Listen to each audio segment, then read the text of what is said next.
Hey, good evening and welcome. This is a really big deal tonight. I don't have to tell you that, but I can tell you we have over 1,000 people registered for tonight's webinar, just to give you a sense of the enormity in terms of popularity of our guest tonight. And it is straight up time to start the webinar, and that, of course, is Dave Fennoy. Now, a couple things I like about Dave. Number one, he's a really nice guy, and he has a huge heart and passion for helping people succeed in voiceover. But he also has the street cred to go with it. I mean, he's got the credits. IMDb names him as one of the top 20 all-time voice actors of all time. You've heard him on, many major brand commercials, promos, ABC, Fox, CBS, Disney Channel, Hulu, Showtime, National Geographic, Discovery Channel, Science Channel, tons of TV animation work in over 80 video games, including The Ultimate Spider-Man, The Walking Dead. We're I old, could go on. you got old copy there. I'm over 400 games now. Are you kidding me? I We need kid to you update your bio. Over not. 400, is that so? You've only done like 320 since. Okay, over 400 games now. Okay, and so we're very excited tonight to have Dave Fennoy. Dave, thanks for being here to talk to us about character VO for animation and video games, and I'll turn it over to you. Okay, well, Bill DeWeese, thank you so much. You're one of my favorite people. You're one of the best teachers out there, and I also have always had the feeling that you cared about your students. As a matter of fact, that's how we met. I ran into one of your videos, and I just thought you were fantastic, and how you were approaching this business that we do and teaching. Man, I But appreciate right now, um, what we're going to be talking about later on is a bunch of packages from webinars that I've done covering the gamut. We'll be talking about video games, we'll be talking about narration, we'll be talking about TV promos and trailers, and we'll be talking about just in general how to approach becoming a voiceover actor. But right now I'm going to talk about voice acting for video games. A couple of things about the industry. It's the biggest game in entertainment. More money in video games than movies and music combined. There's never been a movie that made $1 billion in a day. We have a number of games that have done just that. And now that all of you have your PS4, the sky's the limit. Oh, you couldn't get one. Well, maybe Santa will bring one for Christmas. So let's talk about that. I run into more and more people that want to learn how to be an actor in video games. And the most important word there is actor. There are some genres that you can get away with just being a nice voice that tells a warm, simple story. But in video games, we are playing characters who run the gamut. Our volume goes from 0 to 1,000,000 miles high. We are playing all kinds of, we are good guys, bad guys, in between, complicated men and women. So acting ability has to be there. Now, one of the most difficult things about being a voice actor in video games is most of the time we are reading words on a page. So this is our challenge. How do we take those words off the page? How do we bring to a performance the same thing that an actor who is on stage or on camera brings? Because we're missing some things. One, we are reading words on a page instead of having memorized those words. 99 and 44 100% of the time you will be acting by yourself. You will not have the benefit of the energy of another actor, the focus of another actor. All you've got is a microphone, words on a screen, or on paper in front of you. So that actor is gone. So you haven't memorized it. You got to read the words, the transaction of that. You're not getting any energy from any other actor. There's no blocking. So the whole thing, yeah, hit your mark, say your line. There's no mark to hit. So you've got to create this. Oh yeah, you're also not in costume. It's amazing how much being in costume makes you feel like the character. Have you ever noticed that when you put on a suit or put on your finery, ladies, and you step out, You feel a little different. Well, the costume does the same thing, but we don't have any of those things. So we've got to create that. So when you're approaching a video game script, the first thing I want you to do after you have read who this character is, read about the character, when you get to working with the lines, I want you to imagine where you are. I want you to imagine who it is you're talking to, what the room looks like. Are you inside? Are you outside? If you're inside, are you standing, walking around? Are you sitting down? Are you lying on a bed? Are you going from place to place? I want you to create that scene in your head. Are you on a stage talking to hundreds of people in front of you? Are you hiding in a bunker whispering so that the enemy won't hear you? I want you to create the area, the environment that you are in.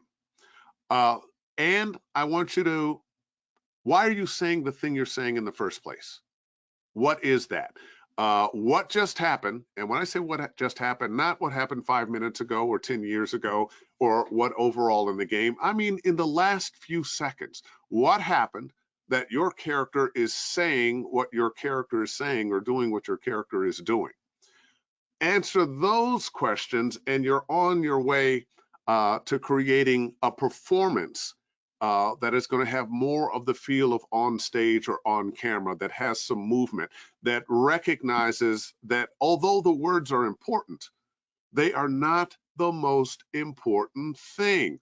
The only, the words' only importance is in they give detail of what our character is thinking and feeling. So often we are over enunciating. We have the words, and I just want to make sure that I am saying them like this so that everybody will hear me. Well, guess what? Everybody's going to hear you, and they're going to hear you better if you're not over enunciating. If you are playing more into what your character's thinking and feeling and who your character is and what their worldview is, than making sure that the words are being said clearly. I tell students all the time, listen, if I have to choose between your being uh, uh, clearly heard or clearly hearing and understanding the emotion of your character, I'm going to take the clearly understanding the emotion of your character. We might not want to bring that to every other genre, but we definitely want to bring that to video games. Now, I promised in the 10 points um, how to create compelling, believable characters. Well, I've already started by telling you, hey, listen, we want to put ourselves, despite the fact that we are standing in front of a microphone and we have to stay on mic, in our heads, we have set up the scene. We have put ourselves in costume. We know who we're talking to. We know what the blocking is going to be in that scene. Now I'm going to suggest to you that, and I'm kind of skipping around in here, uh, before you start reading the words that you're supposed to read, look at the character description. What is the character story? Now, sometimes they don't give you very much, and sometimes they give you quite a bit. Very often what you'll see in a video game, uh, character description, you'll find out where this person is from, what their backstory is, what happened to them that they became the character that they are in this video game. I want you to make sure you read that. Maybe even underline or highlight a few of the points. Oh, this character was an orphan because the Empire bombed their city when he was a kid and his parents were lost, and someone took in him, and now he's joined the rebels, and he's become a commander. Well, tell his story in his voice. Look at those and say, well, I never really got to know my parents. I was just a kid when the Empire bombed us out. I was taken in by some people who became the core of the rebel group. So I became a rebel because they took my family. And I'm going to do everything I can to make sure I get back at the Empire. Now, already I'm a little bit in who this character is because I'm feeling him tell his story. It helps me find how he feels about the world. It could go the other way. I mean, I'm so scared. I don't know what to do. The Empire will destroy me. I have to stay hidden. That could be the character. But once again, I'm beginning to develop that character. Now I can go and look at the words. And as I look at the words, I want to find out what's going on. We want to do a little script analysis. And I want you to answer some questions, and this will get you through any scene in a video game. And one of the differences in video games and uh, if you've got a script for a movie, for a television show, for a play, you can read it from beginning to end. You know the character arc of the various characters, how the story begins, the middle of it, and the end. We hardly ever get that in a video game. Because video games came out of the computer industry, they're very secretive about, well, what's going to happen to who and where the story goes and what the lines are. We have to sign NDAs all the time, non-disclosure agreements, and promise not to say anything about the game. You have no idea how many times people, oh, hey, what you working on? Well, I wish I could tell you, or I could tell you, but then I'd have to kill you. So often you're playing a character that you don't know what happens to them. All you know is their characteristics, their worldview. And when you think about it, that's kind of like real life. We don't know when we wake up in the morning what the arc of our day is going to be. All we know is we are this person, we have a certain belief system, we have certain tendencies based on how we grew up, and pretty much we're going to react the way we react. Now, does that mean it's always going to be the same? No. Think about the number of times you've passed that homeless guy on the street and he's handed his tin cup. Oh, can you help me, mister? And sometimes you go by and you go, wow, I really feel bad for that guy. You know, here's $1, man. You know, other times you go by, why should I give him anything? What happened to him? You know, I'm not making that much myself. We're still the same person. So we want to understand who that character is, but ask yourself these 4 questions for every scene. What is your character thinking? What is your character feeling? What is your character doing? Who is your character talking to? And what's that relationship? Working backwards from there, how we speak to people is based on our relationship with them. How you talk to a child you've never met before, you're just meeting, is different than how you're going to talk to a kid you've known all your life. It's going to be different than how you talk to your mom, how you talk to your boss, how you talk to the person you love. How we react to different people is based on our relationship with them. And in the world of acting, any person that you come into contact with, it's a relationship of one kind or another, even if it only lasts that long. And in truth, you walk past that homeless guy, those few thoughts or those few words you may say, or that action of giving him that $1 or not, that's your relationship in that moment. Okay, so the 4 questions: what am I thinking? What am I feeling? What am I doing? Who am I talking to? And what's that relationship? And that relationship includes even if you're talking to yourself. Notice how sometimes you really like yourself. Oh man, I am the stuff. And other times you're like, why the hell did I do that? Know what that relationship is and what that relationship is at that particular moment. That will get you through any scene. And when you add that to the movement, the blocking, the seeing the scene, well, let's see, I started sitting off in this chair, then I walked over to that table, I looked at that piece of paper that I'm reading, then I looked over at the person that was telling me something, and I realized I can't believe them, so now I distrust them, so I back up a little. That's the kind of thing that I'm talking about that goes along with the dialogue that brings the reality to it.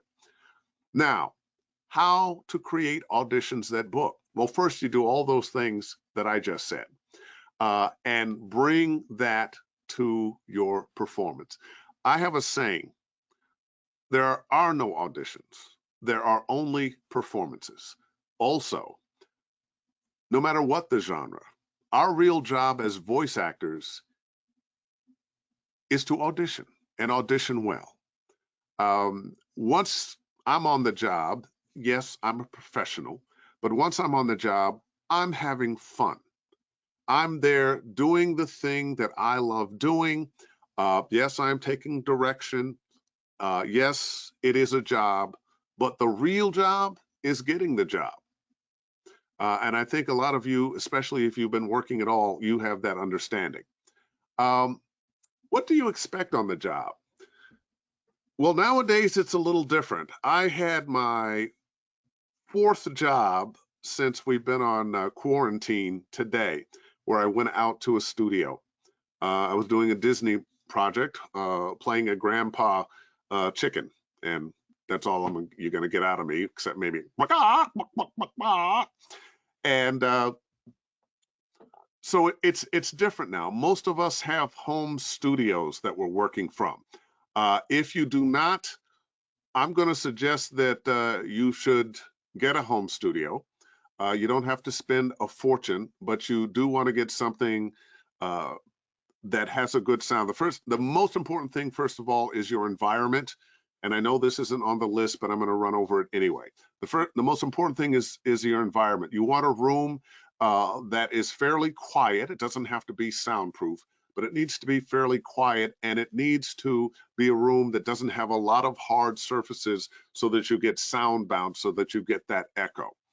And ways to handle that are curtains, or you can have a whisper room or studio bricks or something like that, or uh, foam pads on it, whatever it is that you need. Make sure your environment does not bounce sound. Um, but what to expect on the job? Well, one, if you're at home, two things can happen. You need to learn how to be an engineer who can get a quality sound. Which means you need to be about this far from your microphone, 6 to 8 inches, sometimes a little further. Um, you need to dial in your input that you are peaking between -12 and -3.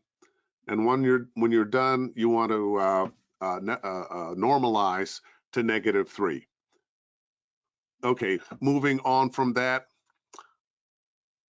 what to expect on the job. Sometimes nowadays, an engineer working on the project can get into your computer with TeamViewer, and there's a few other programs, and take over your computer, and then you don't have to worry about anything. But especially doing video games, you can't set it and forget it. If you're doing narration, TV promos, commercials, most of the time you can kind of set your volume and forget it. You can't on video games. If it's very, very quiet, you're whispering. You need to up your gain a little bit. If it's very loud, you're shouting, and I'm not going to shout right now, you need to turn down your gain. But expect to do 2 or 3 takes of each line.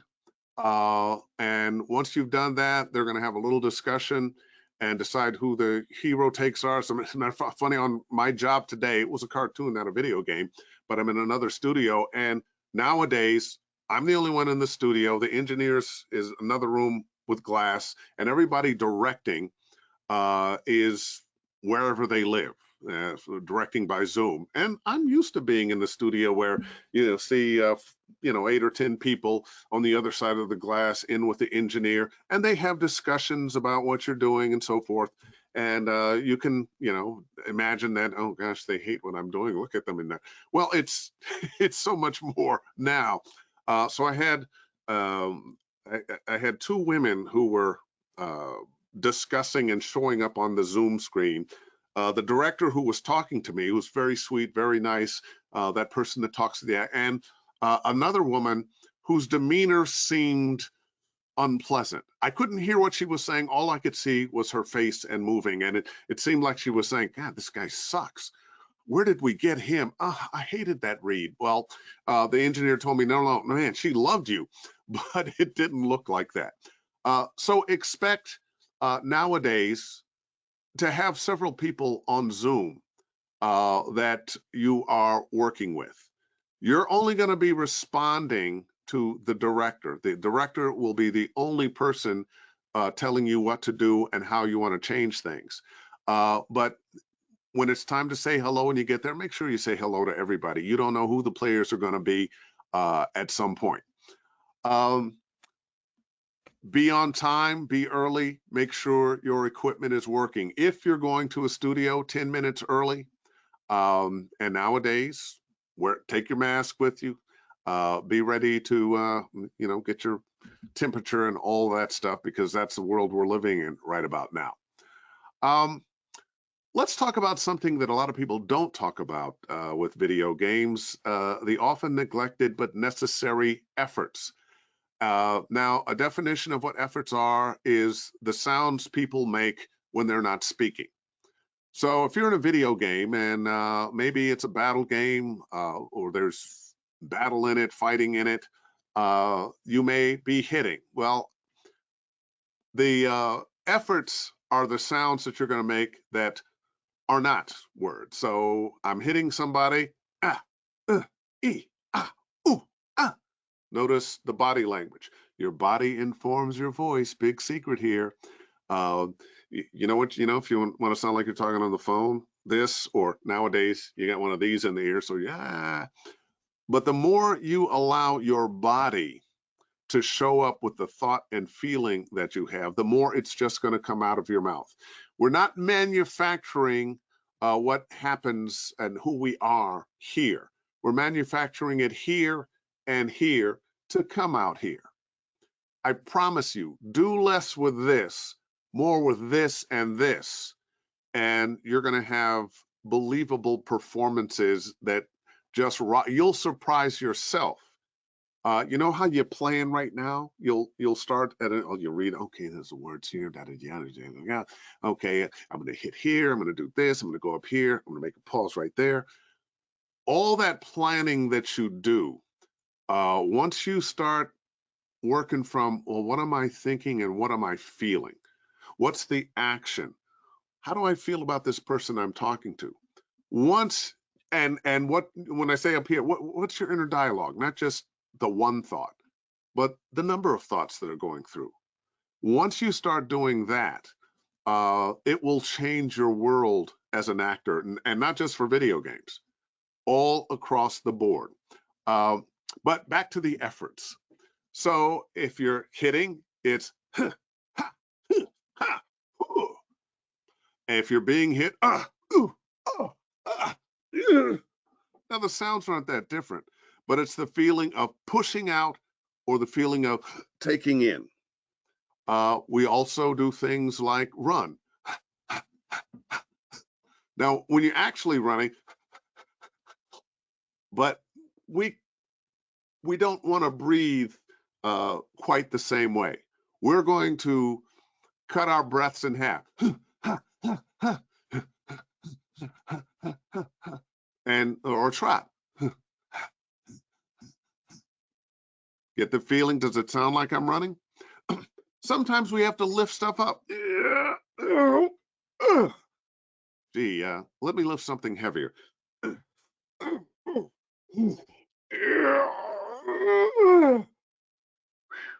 didn't know it was going to be this much work doing this today. Sometimes we are going to be stabbed. Fortunately, it's a video game or cartoon or something, and we actually do come back to life. But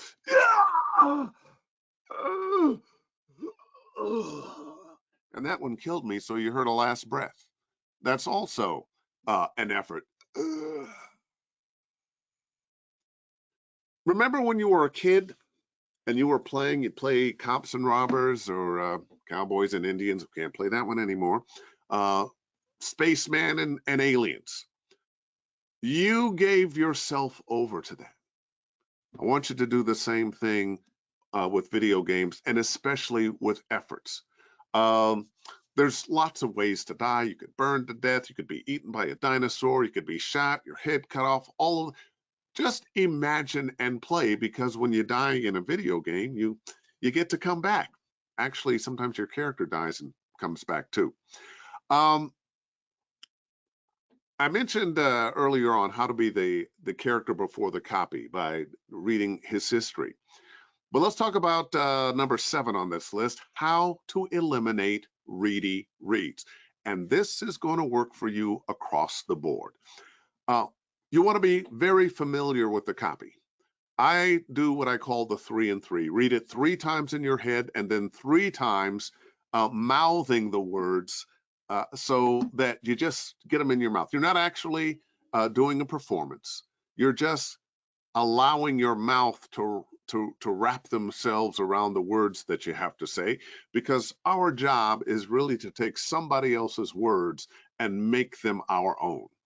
So read it 3 times through in your head and 3 times just mouthing the words, and I promise you, you will spend less time in your brain trying to see the words and understand what they're saying and what is that word there? Oh, it's 3, because you will become so familiar that by the time you're doing a performance, the words are only there to remind you of what you're saying.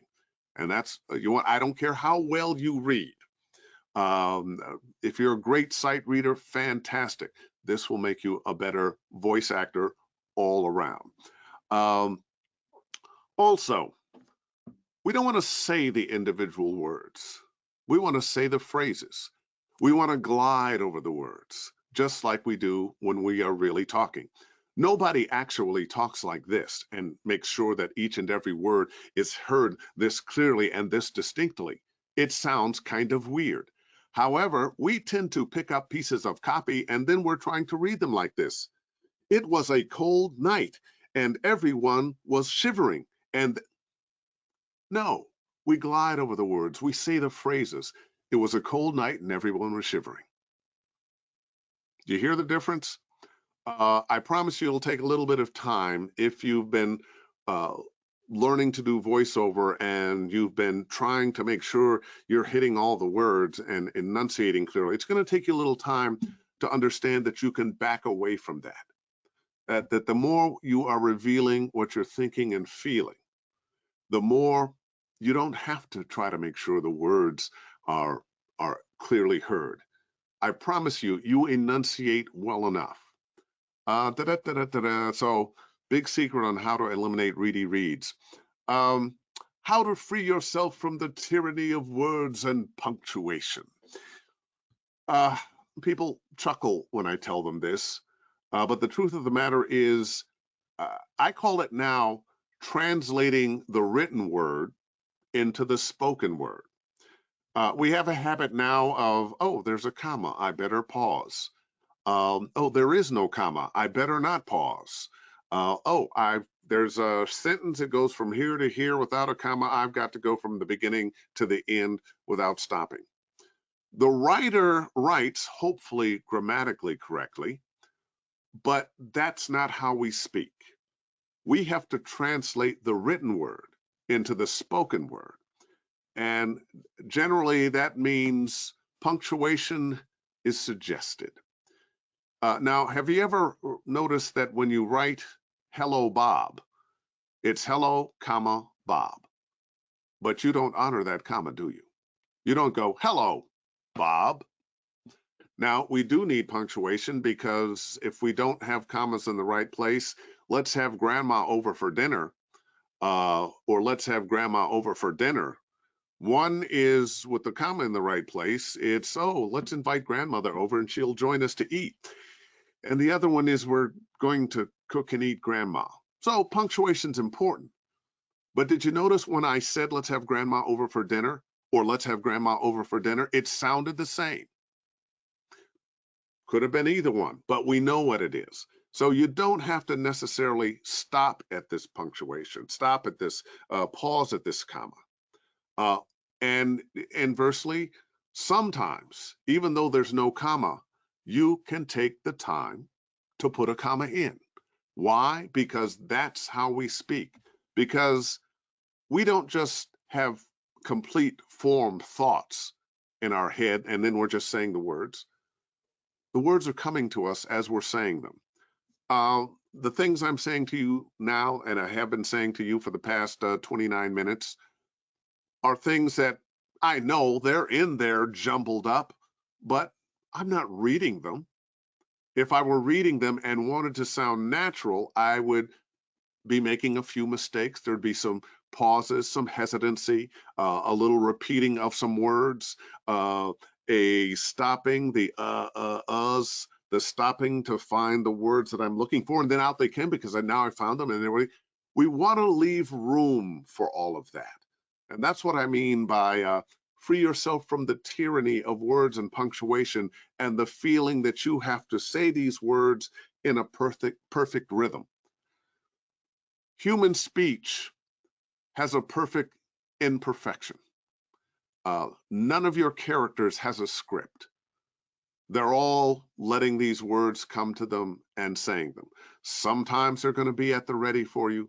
Sometimes they're not. Talking about, when I say you, I'm talking about your character. And you can bring a bit of that to all your other work. Narration may be the one place where maybe you're going to be a little more careful about how you're saying what you're saying. Everything else, when you see commercials now, they're looking for somebody natural. They don't want an announcer. And we usually think of an announcer with an announcer's voice, and he's doing this thing. And for a while there, guys with deep voices like mine were in trouble because they had all learned to speak like this. And there was a song they sang in their words.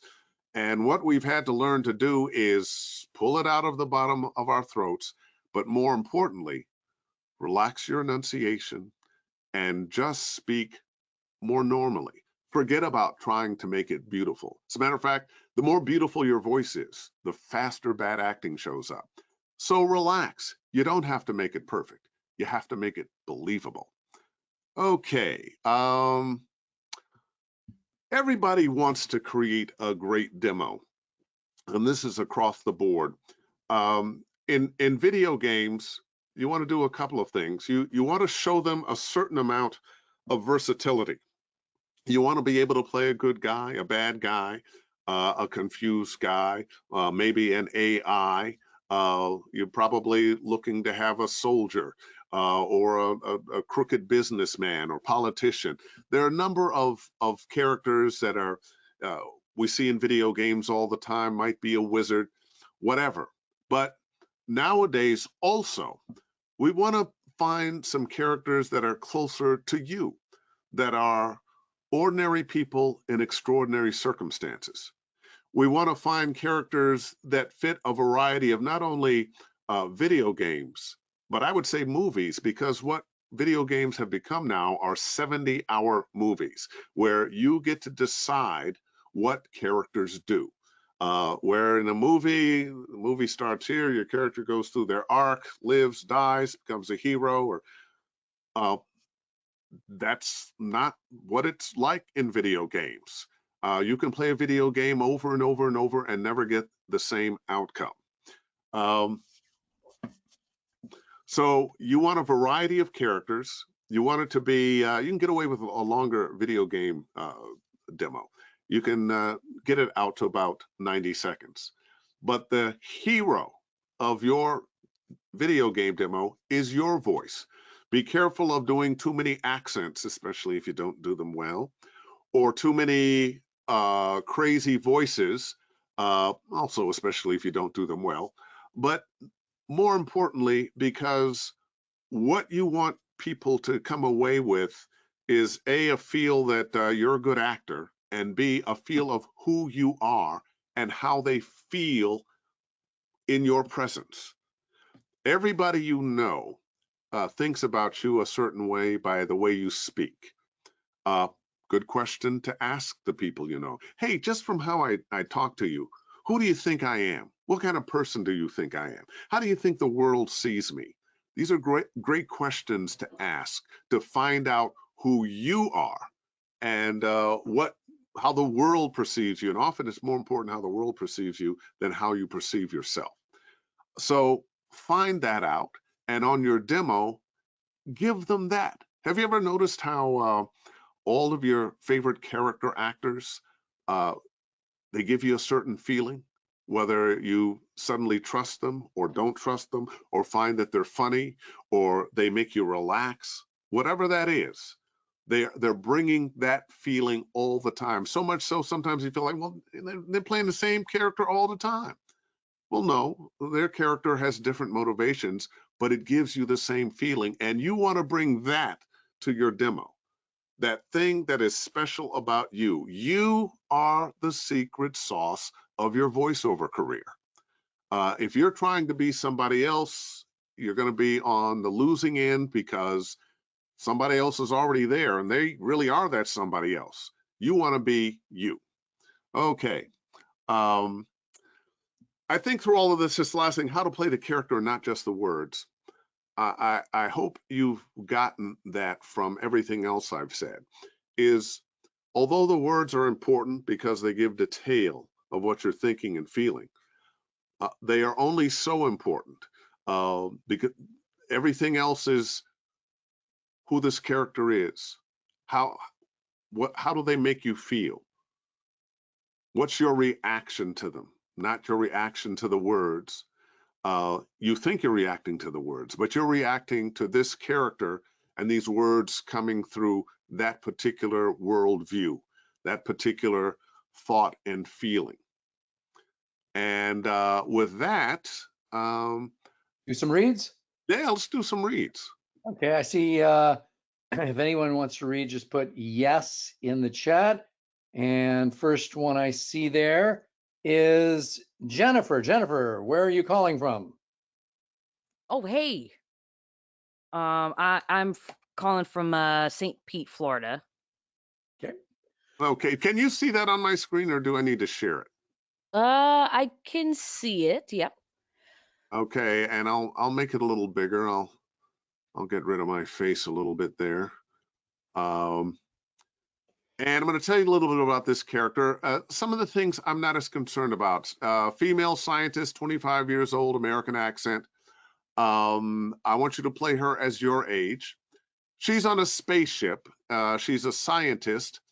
And at the end of every day, she goes back to her quarters like the rest of the crew.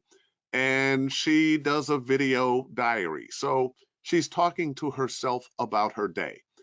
Now, I'm not going to have a chance, I'm not going to spend the time for you to do the 3 and 3. Well, you would read it 3 times. So I'm going to read it out loud. I want you to read along with me. This is only so you hear the words. Okay. Scientist Elizabeth Hudson, encrypted personal log 9/12/2037. Alex is pushing and testing the limits of our extraction process. Hard. Harder than I would, but I can't argue with the results. We are producing breathable oxygen from ordinary terrestrial plant life in outer space. Food production is a success as well. Everything tests out. We are going through more H4 cells than we planned for or brought with us. There's been a few scary moments, but it is working. These are small steps, but we have the beginnings of renewable and sustainable resources that support human life on other planets. So now you're a scientist, you're smart, somewhat intense and headstrong, but this is the end of your day. You've been working hard all day. Maybe you're a little tired. Maybe you're having tea while you're saying these things. Maybe you've just finished brushing your teeth. I'd say maybe you're brushing your teeth, but then you go, but you know, maybe it's been a tough day, a little bit long. Now that scientist Elizabeth Hudson, encrypted personal log 9/12/2037, you say that every night. But then what's on your mind? Let's see what you give me. Okay. All right. Getting the log set up. Scientist Elizabeth Hudson, encrypted personal log 9/12/2037. Okay. Alex is pushing and testing the limits of our extraction process. Hard. Harder than I would. Harder than I would, but I can't argue with the results. We are producing breathable oxygen from ordinary terrestrial plant life in outer space. Food production is a success as well. Everything tests out. We're going through more H4 cells than we planned for or brought with us. Sorry, than we planned for or brought with us. There's been a few scary moments, but it's working. These are small steps, but we have the beginnings of renewable and sustainable resources that support human life on other planets. Not a bad read. I mean, you had some little Reedy problems, some little mistakes. I'm much less concerned. Stick my head around the copy. I'm much less concerned these days with those kinds of mistakes because those can be fixed. What's hard to fix is bad acting. Mm-hmm. So that wasn't a bad job. But let's imagine the words aren't quite as ready as you had them. Mm-hmm. Who's Alex? I want to say Alex is a coworker of mine, who works really hard, and it sounds like I'm supporting Alex. And Well, you disagreed with Alex. He's pushing and testing the limits but harder than you would, but mhm, he's getting results. mhm, Uh, and how you perceive Alex, nobody else has to know.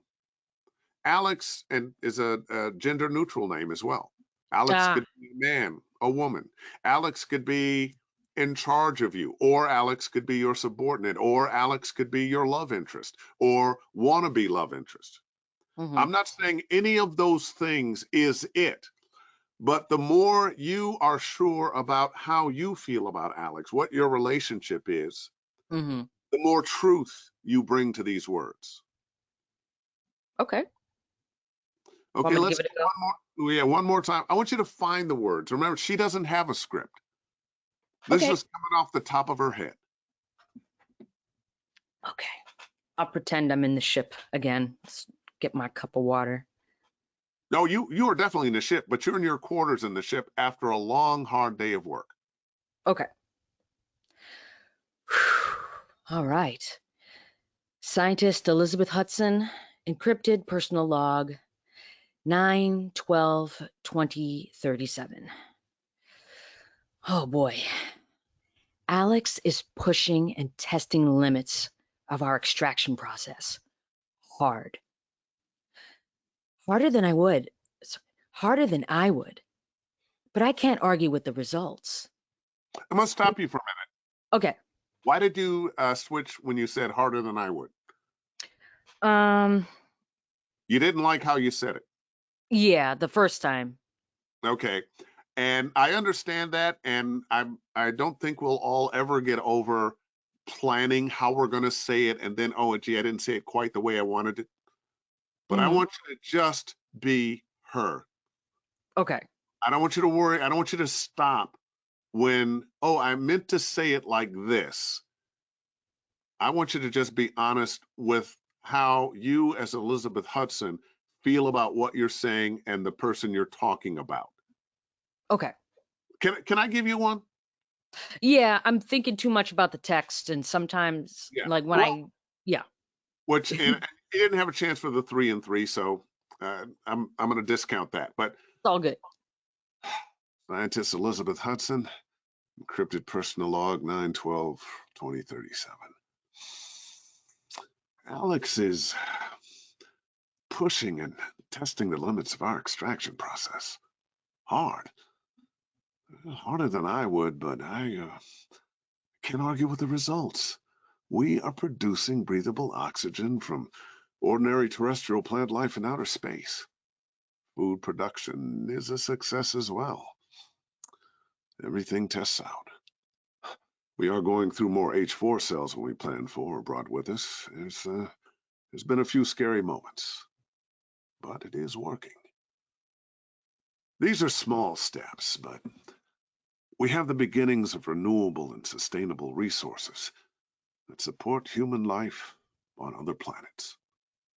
Do you believe the Reed? Yes, definitely. Yeah. Now, I could have done that any number of ways. What made it believable was I was playing out my thoughts and feelings. I was letting the thoughts come to this character. I wasn't worried about the perfection of, oh, it starts here and it goes to here. I'm playing the thought, the feel of what Mm, I'm saying, not the words that I'm saying. mm. One more. Okay. Scientist Elizabeth Hudson. Encrypted personal log 9/12/2037. Alex is pushing and testing the limits of our extraction process hard. Harder than I would. But I can't argue with the results. We are producing breathable oxygen from ordinary terrestrial plant life in outer space. Food production is a success as well. Everything tests out. We are going through more H4 cells than we planned for or brought with us. There's been a few scary moments, but it's working. These are small steps, but we have the beginnings of renewable and sustainable resources that support human life on other planets. Okay, well, I like the fact that you didn't rush. I was hoping that when you got to the we are going through more H4 cells, you'd want to try to be a little right. Well, everything's been working out, so, but we do have this problem. But that's okay. This was a more interesting read, and more importantly, I got a sense of you. I got a sense of, you're definitely younger than I am, and there's a certain quirkiness to your voice that worked for this. Nice job, everybody. Give her a hand. Thank you so much. I'm gonna mute Jen. Here we go, Jen. I'll mute you. We got And another one. I Who's my do. next sacrificial lamb? Yeah, our next victim is, I'm gonna go with Anthony Gammas. Hold on, Anthony, 1 second as I find you here. A little bit easier because he's up towards the top. Hold on. Got a lot of people on here, so bear with me. This Mr. Gammas. Anthony, you are unmuted. Go ahead, sir. Waiting for your mic to unmute. Anthony, go ahead. Going to give you to the count of 3. If the mic isn't connected, I'm going to have to move on. There you are. Oh, Go, Anthony. there we go. Cool. Hey, Anthony, how you doing, man? I'm doing well. Great to see you again. How are you doing? Yeah, real good, real good. Well, I got a script up here. The character is Aiden. I use this often when I'm teaching. One of the things I like about it is it doesn't give you any idea who this person is other than the mood they happen to be in at this particular time. So they could be older, younger, whatever. So we're forced to play this character in these different fields. I'm going to read it out loud for you. Each one of these is a different scene. Where you see direction above the line, you know that's the scene. So the first one, factual, reflective with a slight hint of remorse coupled with anger, and we'll work our way through. I'm going to read them out loud, though, to you now. Read along with me. I was the best at what I did. A hacker, a thief. I got in, got out, no one got hurt. Until I discovered something I was never meant to see. That's when they came for me, but killed her. Now, I'm coming for them. Someone ordered a hit. Whatever's in those files will lead me to them. I want a name on that server. Yet here we are about to hack it. You took something valuable from me.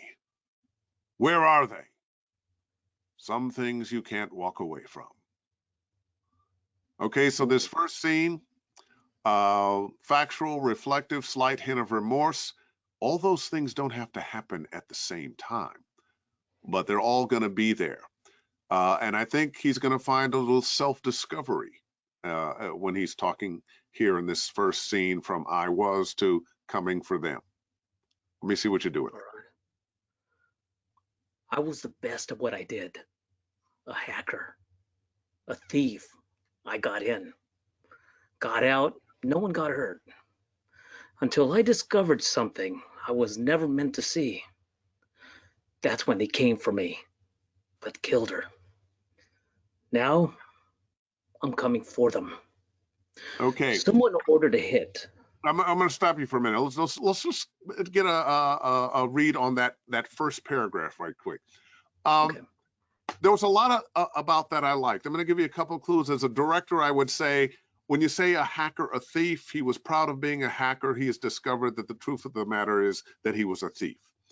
And the readiness and a little not reality came in when you got to came for me but killed her, and now coming for them. It wasn't natural. I just want you to be in the feel of this guy and say it. But one more time. All right. And All right. let me add another.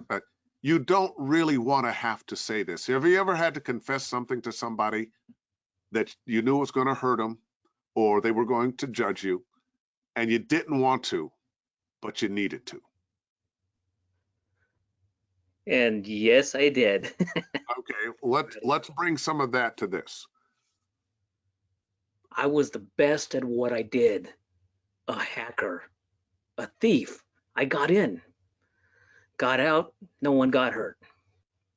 Until I discovered something I was never meant to see.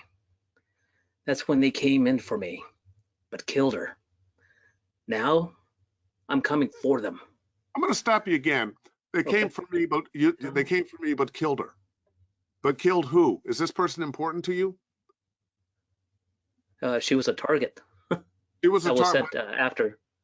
Yeah, well, when he says, now I'm coming for them, it's because she was important to you, right? Right, yes. So they came for me, but they killed her. My partner. Yeah, okay. Let me give you I'm going to give you, Reed, let me give you an idea what I mean. And also the self-discovery of, I was thinking of myself as this great thing, and it really turns out I was not. I was the best at what I did. A hacker, a thief. I got in, got out. No one got hurt until I discovered something I was never meant to see. That's when they came for me, but killed her. Now I'm coming for them. Did that give you more of an idea of Yes, what I it was? did. Okay. And I made once again, both of these were kind of internalized, a little personal. One more time. Alrighty. I was the best at what I did. A hacker, a thief. I got in, got out, no one got hurt. Until I discovered something I was never meant to see. That's when they came for me, but killed her. Now, I'm coming after them. Okay. And just with those couple of little things, that was a much better read. If I had more time, I would say let's soften the enunciation a little bit more, but I want to do one more. The line at the bottom. Okay. Some things you can't walk away from. Let's see. Okay. Did you want me to start at now I'm coming for them? Some order to hit. I Okay. just want that last Okay. line. Some things you can't walk. Gotcha. Some things you just can't walk away from. Okay, and you did the same thing I did. When the first time I would read that, I wanted to add that just. Some things you just can't walk away from. It's funny how when we're reading, sometimes our minds tell us, oh, it should be like this. Yes. But I want you to be true to these words, and let's leave the just out. Some things you can't walk away from. Some things you can't just, oops.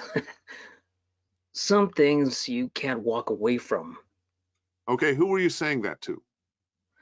I was saying that to my buddy that I'm talking to, so a confidant. Okay, now I want you to say it to the guy who killed your girl after you've killed him.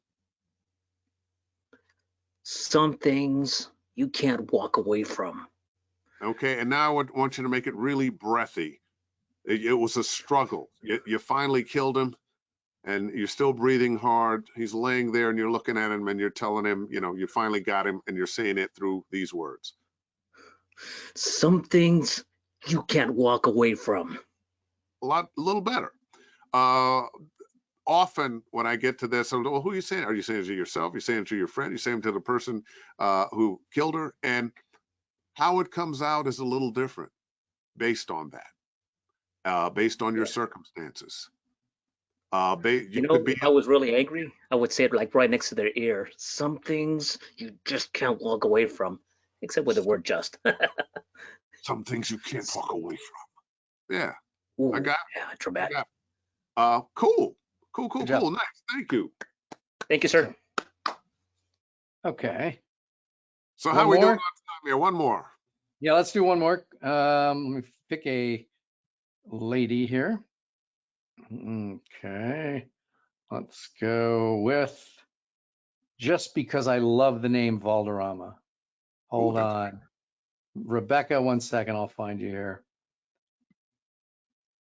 Hold on, Rebecca. I'm going to find you because there are a lot of people in here. LMNPQR Rebecca. Okie dokie. There we go. Rebecca, you're on. No relation, by the way. So Rebecca, would you rather be a robot or a sexy warrior? Oh gosh, those are some great choices. Let's go with robot.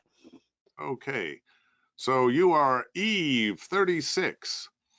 And Eve is, well, I should say more android than just robot. And I'm going to read these lines so you hear them. Captain, we have an incoming call from a Mr. Buckman. He claims he has a lucrative offer for you. Since it sounds interesting, I'm putting him through to you. My captain and I are eager to show you why Mr. Man speaks so highly of us. And then he says, so killing two birds with one stone? And she says, more like delivering products with and killing millions of parasites with one virus. There are no stones involved. Plus, I compute this will take multiple trips. In the meantime, though, these parasites can cause untold damage in the galaxy. So one of the features of androids like R2D2, was it R2 or C3PO? C3PO is they've been given a lot of humanity, but they're not human. And there's some things we do they don't understand.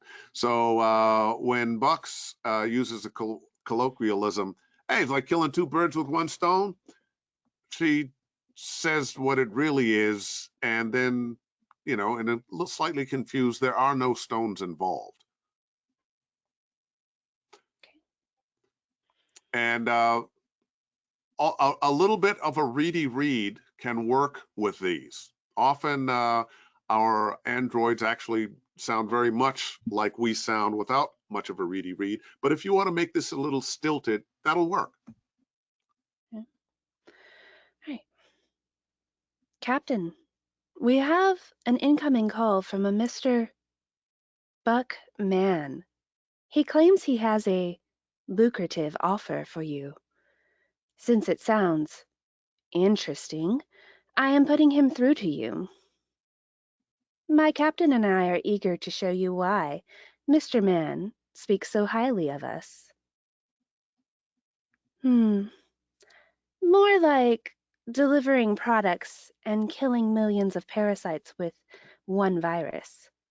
There are no stones involved. Plus, I compute this will take multiple trips.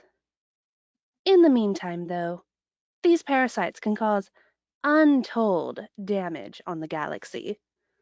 Okay, the kind of thing I heard was you were very concerned with giving her an odd pacing, and that's not a bad idea.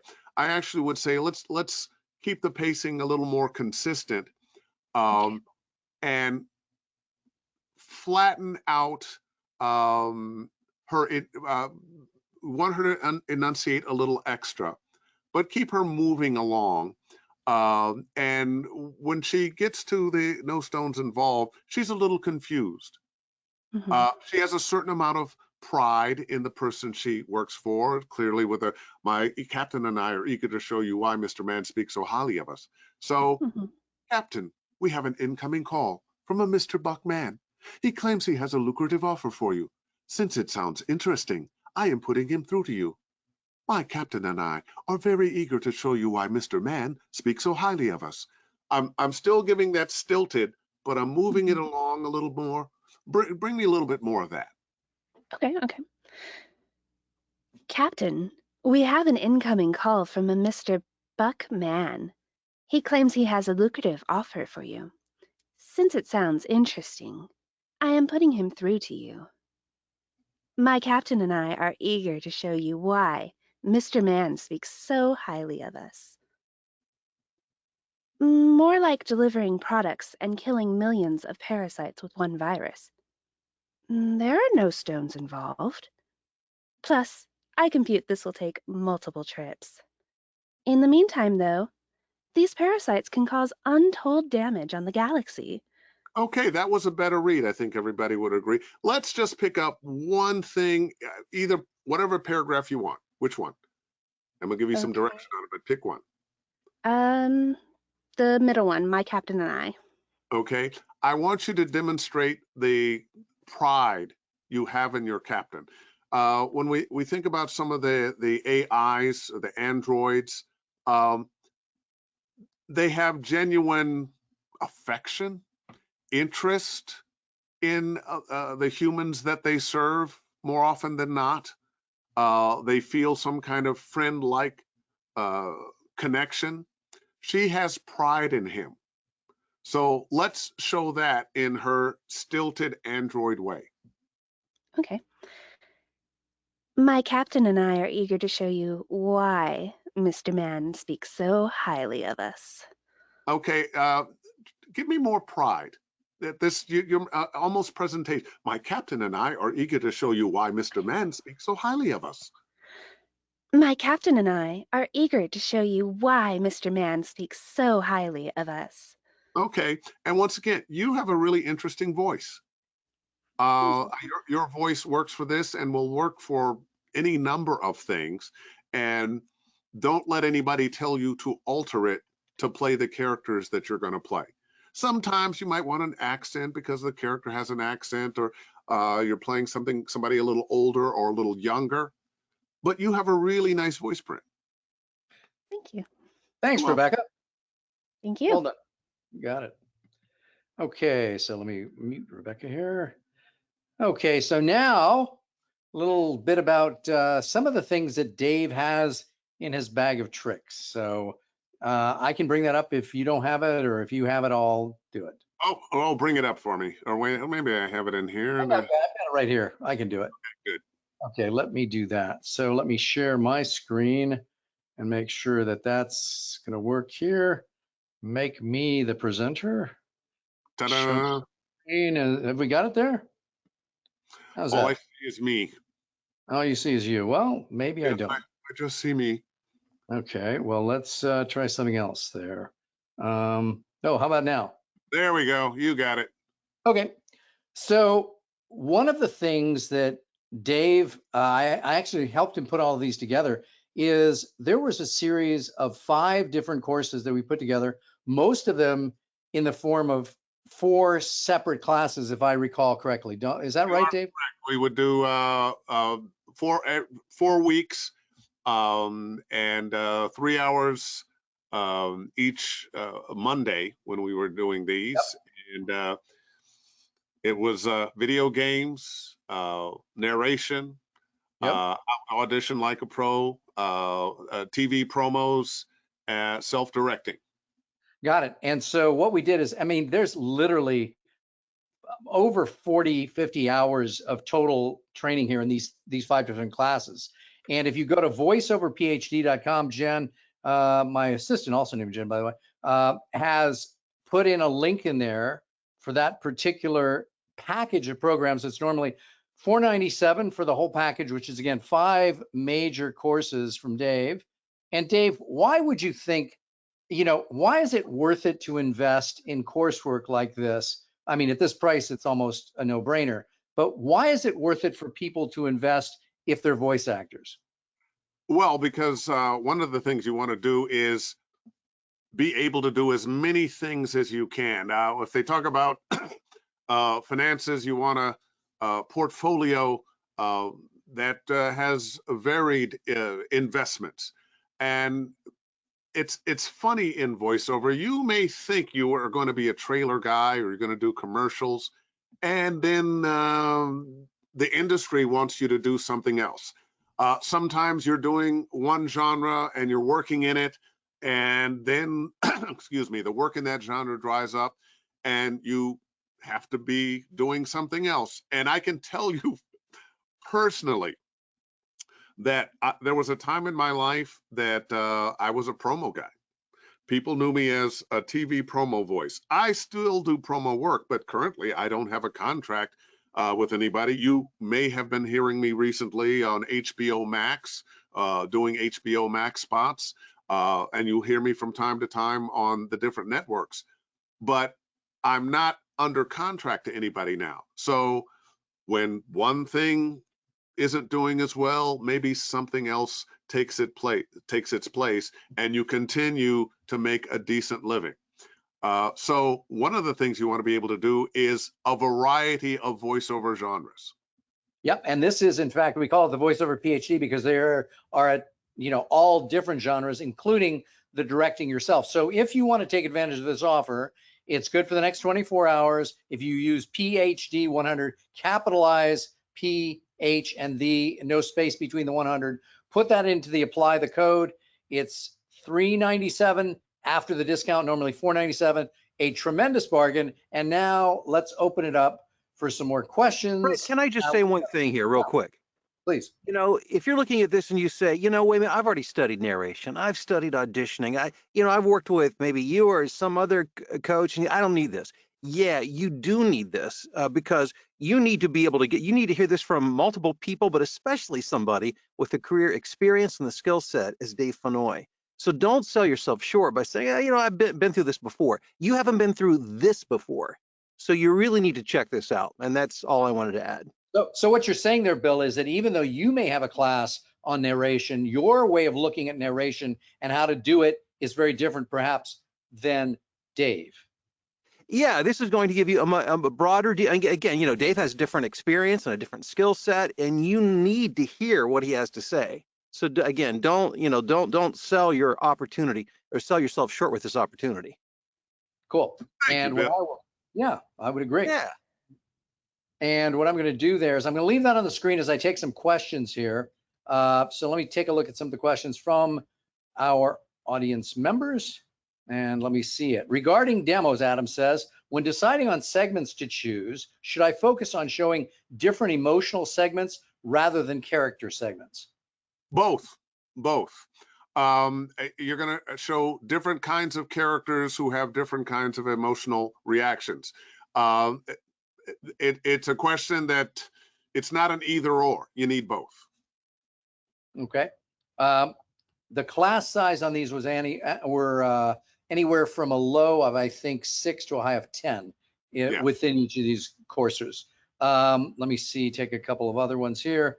Question, let's see here. Could we know, are there good sources for getting, where are the good sources for getting auditions for video games and animation? Scott's asking.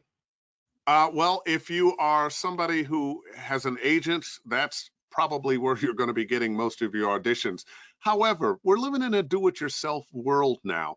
One of the things I like about my buddy Bill DeWeese is we come from different backgrounds on how our careers blossomed. I was old school. I joined the union, auditioning from agents. Bill created his own work. And if you're one of those people early in your career, you're maybe perhaps not represented, perhaps not in the union, then you're going to be using things like LinkedIn, Mandy.com, Google searches of video game developers, video game story writers, video game casting agents, and you are going to be marketing yourselves to them personally. I was talking with a young lady before we went live with this, who happened to be on with us, and she was talking about how she and a friend of hers have been getting work in video games by doing just what I'm talking about. It takes a little longer to do this because now you are, you are finding your own work, but it does work. Everybody in the world can be found on the internet now. So the people you want to find to hire you are there. Just make sure that you don't go through, oh, I'm going to connect with everybody that's doing this. Spend a little time, get to know who they are, what they've done. Nobody wants to hire you if you just say, hi, I do voiceover work and I'd like to be on some of your games. Oh, by the way, my name is Bob. They're going to be much more interested in you. Hi, my name is Bob, and I noticed that you produce video games, and I noticed that such and such a game did very well, and you had so-and-so on this game, and the kinds of games you produce are this. It seems very interesting. I'm a voice actor, and I've done this, this, and this, or, don't lie to them, but give them the reasons that you might be a good fit, and never ask for work, offer your services. Sounds good. Also, Jay is asking, speaking of, putting the demo together, where can you find scripts for demos? I know Bill always talks about the fact that, there are a lot of bogus scripts out there. How can you find real, authentic game scripts? Well, one, you can ask me. I have lots of them. But one of the things you can do is, if you're a gamer, you can transcribe scripts from the games that you play. That's one of the best ways to do it. When you're doing demos for commercials, you transcribe commercials. You can find them in magazines and newspapers. You can find them on television, on radio. If you're doing narration, you may transcribe narration from TV and movies or documentaries. You may transcribe or just use a book on particular subjects and create your own. Excellent. Okay, let me take a look. Time for a few more, I think, here before we close it down. Jim is asking, do you need to be capable of doing hundreds of different voices for video game work like they require in animation? Well, no one requires hundreds of different voices. Even in animation, you may end up doing hundreds of different voices, but you may be basing that on 5 basic character types that you do that are altered a little bit on pacing and timing based on who those characters are. And one thing about the ability to do certain things in voiceover, it's easy. It's really easy to be intimidated by somebody who, say, can imitate politicians and movie stars at the drop of a hat. It's a particular skill, and they can do very well doing that. But I think of my buddy, the late great Don Lafontaine, who basically was a one-trick pony. He did promos. He was the movie trailer guy. But that movie trailer guy with that one voice, with that one read, made more money than anybody in this business. This was a guy that was pulling down $30,000, $40,000 a day doing that one trick. My buddy Joe Cipriano only does TV promos and live show announce. Could he do more? I'm sure he could, but he doesn't have to bother, because that one trick that he does and of truly being himself has given him a completely fulfilling, rewarding career. It's easy to be intimidated to go into and see people with different talent than you have, but that's all it is. They have different talent. You have talent too.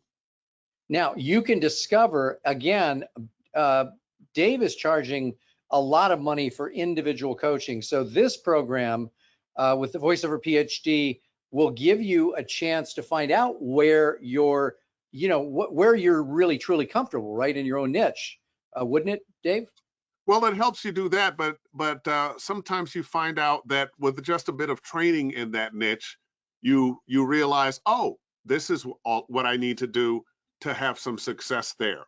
It used to be, say, in TV promos, you had to have a certain kind of voice. That's not true anymore. We hear all kinds of voices on TV promos these days, men, women, higher voices, lower voices, quirky voices, and there's more work in that now than ever before, just like there's more work in the various categories of narration now than ever before.